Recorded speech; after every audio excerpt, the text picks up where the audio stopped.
زندگی میں ہر پریشانی کا صرف ایک ہی حل ہے، اللہ سے بات کریں، اللہ سے مانگیں، اللہ پر چھوڑ دیں، اللہ پر بھروسہ رکھیں، اللہ سے پھر کہیں اور کہتے رہیں۔ رسول صلی اللہ علیہ وسلم نے فرمایا، یقیناً اللہ تمہاری صورتوں اور اموال کو نہیں دیکھتا، بلکہ وہ تمہارے دلوں اور اعمال کو دیکھتا ہے۔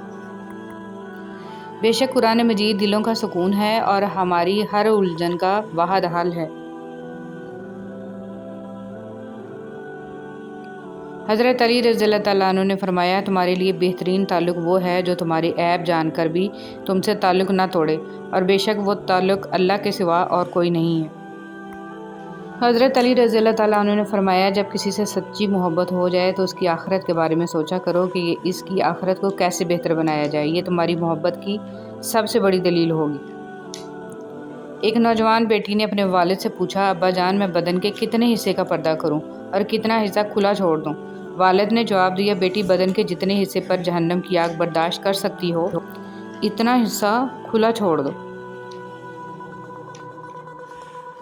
رسول صلی اللہ علیہ وسلم نے فرمایا، ساری امت جنت میں جائے گی سوائے ان کے جنہوں نے انکار کیا۔ صحابہ نے عرض کیا، یا رسول اللہ صلی اللہ علیہ وسلم، انکار کون کرے گا؟ فرمایا، جو میری اطاعت کرے گا وہ جنت میں داخل ہوگا، اور جو میری نافرمانی کرے گا اس نے انکار کیا۔ انسان کے پاس اگر 3 چیزیں ہوں، رزق، عزت اور صحت، اور وہ پھر بھی غمزدہ ہو اور ہمدردی طلب کرتا نظر آ رہا ہو تو وہ ناشکرا ہوتا ہے۔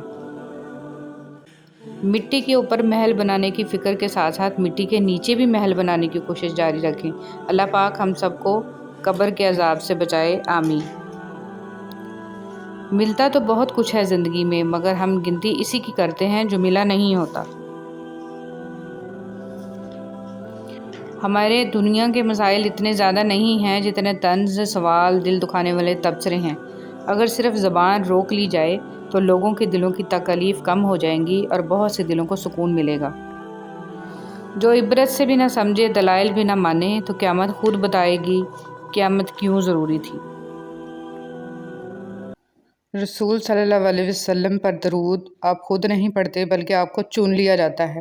آپ کی آواز کا سنا جانا بھی در رسول صلی اللہ علیہ وسلم کی حاضری کے برابر ہے۔ خاتم النبیین محمد صلی اللہ علیہ وآلہ وسلم۔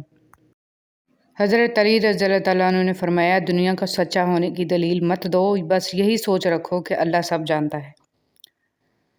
پسند اور محبت۔ ایک بزرگ سے کسی نے پوچھا، پسند اور محبت میں کیا فرق ہے؟ بزرگ نے جواب دیا، آپ ایک پھول دیکھتے ہو، اسے توڑ کر اپنے پاس رکھ لیتے ہو، یہ پسند ہے۔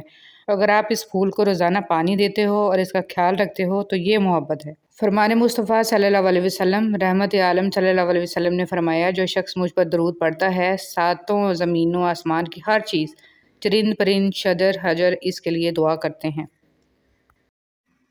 خوبصورت بات۔ ایک بزرگ سے کسی نے پوچھا کہ عبادت کرنے کے لیے بہترین دن کون سا ہے؟ بزرگ نے کہا، موت سے 1 دن پہلے۔ اس نے حیرت سے کہا کہ موت کا وقت تو معلوم نہیں۔ فرمایا، تو پھر زندگی کے ہر دن کو آخری دن سمجھو۔ درود شریف تھکے ہوں کا خواب اور تکلیف کے ماروں کی توقع۔ درود شریف سب کچھ ہے۔ کون ہے جو درود شریف سے اپنی مراد کو نہیں پہنچا؟ کون ہے جس کی تکلیف دور نہیں ہوئی، جس کی حاجت پوری نہیں ہوئی؟ مجھے لگتا ہے درود شریف کوئی بہت بڑا جہان ہے، کوئی بہت بڑا امکان ہے۔ درود شریف اس امت محمدی کا روحانی وجود ہے۔ بارگاہ رسالت صلی اللہ علیہ وسلم میں ہدیہ درود بھیجنے کے لیے غریبی رکاوٹ نہیں۔ حضور اکرم صلی اللہ علیہ وسلم غریبوں میں غریب، یتیموں میں یتیم، مہاجروں میں مہاجر اور سلاطین میں سلطان زمانہ تھے۔ معاشی ناہمواریاں آپ صلی اللہ علیہ وسلم کے قریب کی راہ میں رکاوٹ نہیں۔ نہ سرمایہ آپ صلی اللہ علیہ وسلم کے تقرب کی ضمانت ہے۔ صلی اللہ علیہ وآلہ وسلم۔ اندھیروں کی دنیا کو روشنی میں بدل دینے والا عمل درود پاک پڑھنا ہے۔ یہی وہ دعا ہے جو ویران دلوں کو آباد کرتی ہے۔ بسم اللہ الرحمن الرحیم۔ ہمیشہ الحمدللہ کہیں اور یاد رکھیں آپ کی زندگی لاکھوں سے بہتر ہے۔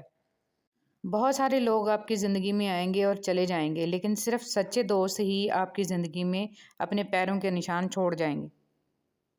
رسول صلی اللہ علیہ وسلم نے فرمایا، جنت میں ایسے بالا خانے ہیں کہ جن کا بیرونی حصہ اندر سے اور اندرونی حصہ باہر سے نظر آئے گا۔ یہ سن کر ایک عبرانی نے کھڑے ہو کر عرض کیا، اللہ کے رسول صلی اللہ علیہ وسلم، یہ کس کے لیے ہیں؟ آپ صلی اللہ علیہ وسلم نے فرمایا، جو اچھی بات کرے، کھانا کھلائے، خوب روزے رکھے اور اللہ کی رضا کے لیے رات میں نماز پڑھے جبکہ لوگ سوئے ہوئے ہوں۔ لالچ پر رشتوں کی بنیادیں نہیں رکھنی چاہیے۔ وہ شخص کبھی بھی خالص ہو کر آپ سے محبت نہیں کر سکتا جس نے رشتوں میں باقاعدہ ڈیل کی ہوتی ہے۔ اللہ سے مانگنا کبھی مت چھوڑنا۔ اللہ نے تو ابلیس کو بھی دیا جو اس نے مانگا، اور تم اپنے آپ کو کتنا ہی گناہ گار سمجھتے ہو، اللہ کو پکارنا مت چھوڑنا۔ نبی کریم صلی اللہ علیہ وسلم نے ارشاد فرمایا، تم اللہ تعالیٰ سے ایسی حالت میں دعا کیا کرو کہ تم قبولیت کا یقین رکھا کرو، اور یہ جان رکھو کہ اللہ تعالیٰ غفلت سے بھرے دل سے دعا قبول نہیں کرتا۔ دنیا کی تاریخ میں کوئی کسی کے لیے اتنا نہیں رویا جتنا ہمارے نبی حضرت محمد صلی اللہ علیہ وسلم اپنی امت کی بخشش کے لیے روئے۔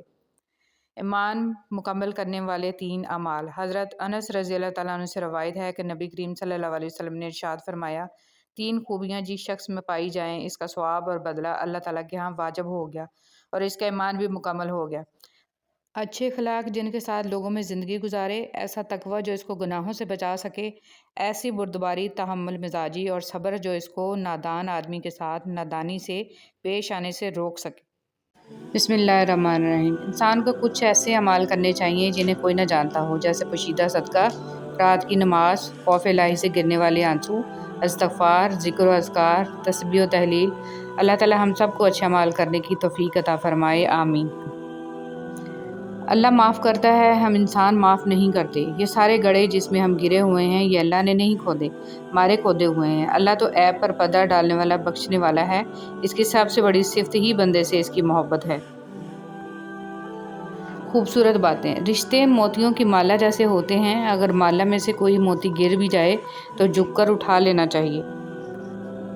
زندگی بہت تھوڑی سی ہے، کسی سے نفرت یا کسی کا برا سوچ کر شاید ہم اپنی انا کی تسکین تو کر لیں گے، مگر یقین جانیے ہمارے اندر کا انسان کبھی خوش نہیں رہ پائے گا۔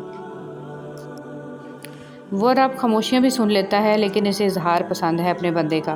جب بندہ کہتا ہے اے میرے رب تو وہ متوجہ ہو جاتا ہے، جب بندہ کہتا ہے تو بڑا رحیم ہے تو اس کی رحمت جوش میں آ جاتی ہے، اور جب بندہ کہتا ہے کہ اللہ مجھے معاف کر دے تو وہ معاف کر دیتا ہے۔ دنیا میں اگر کسی اچھی جگہ رہنا چاہتے ہو تو وہ کسی کی دعاؤں میں رہو، کسی کی سوچوں میں رہو اور کسی کے دل میں رہو، کیونکہ اس سے خوبصورت جگہ کہیں نہیں ہے۔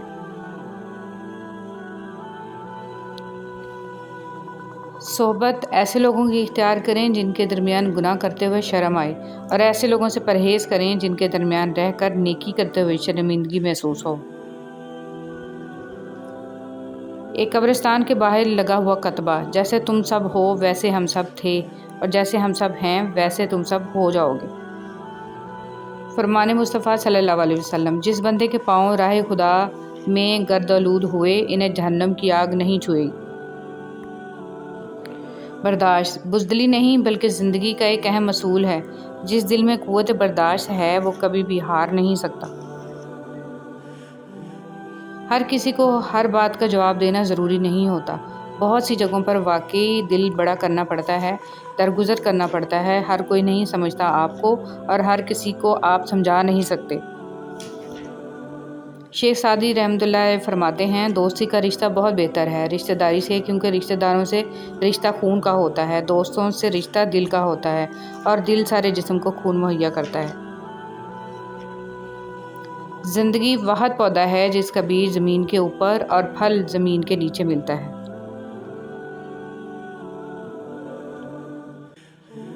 اگر آپ کے ساتھ ناانصافی اور زیادتی کی حد ہو جائے تو صرف اتنا سوچ کر خاموش ہو جانا کہ جو ذات اوپر بیٹھی ہے وہ بہت بے نیاز ہے۔